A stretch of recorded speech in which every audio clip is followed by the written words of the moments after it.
Okay, so this is third grade for Thursday, March 7th.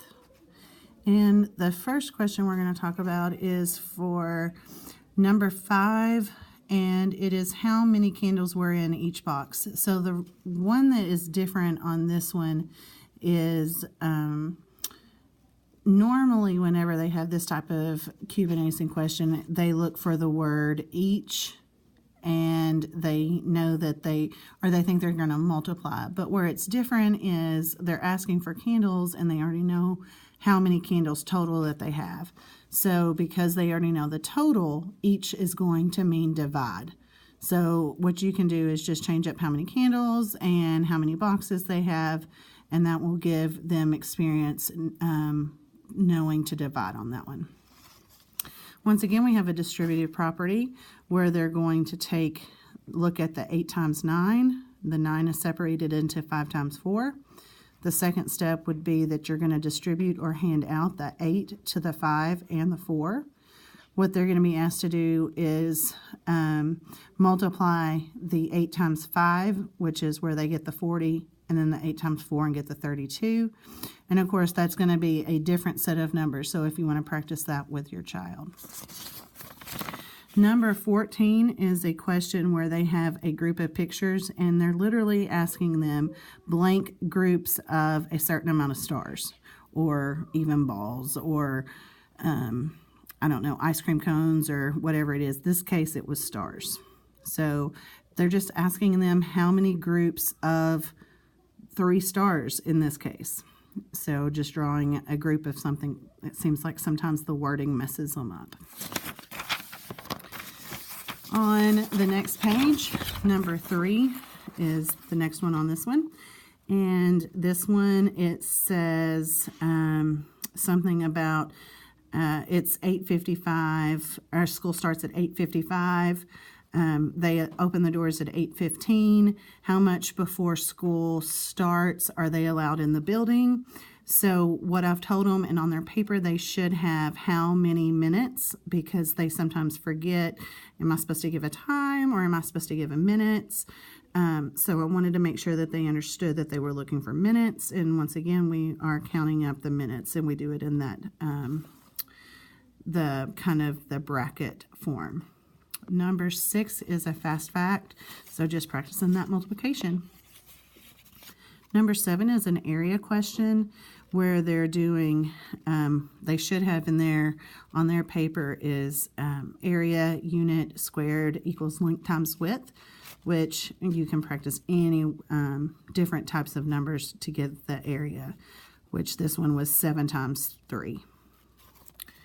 Down at the bottom, we have how many dogs entered the show. There were 7 prizes and 7 dogs per group.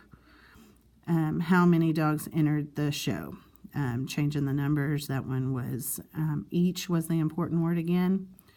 This one I have as a fast fact times 10, 30 times 6. And I do digit times digit, which is that 3 times 6. It gives us that 18, and then bring in the 0 down. On the next page, we're rounding. We're still struggling with that some. It seems like every week we still struggle a little bit. What I've told them is that at first glance of the question, if it says round to the nearest 100, then underline the hundreds place. Dot the place behind it, and then do the rounding from there.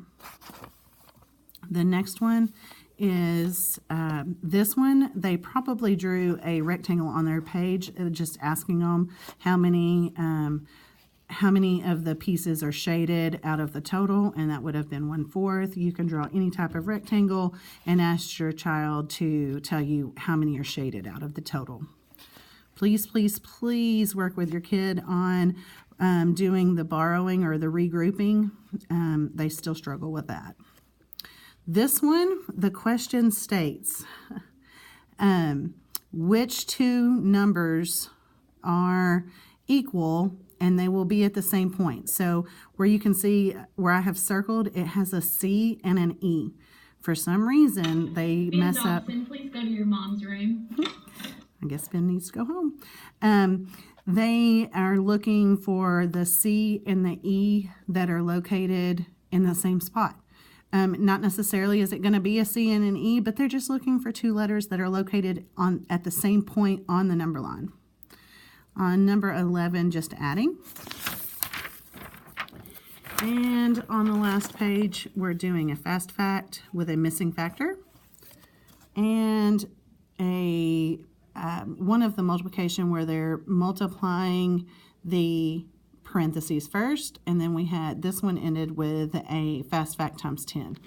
And I have a little, hold on one second.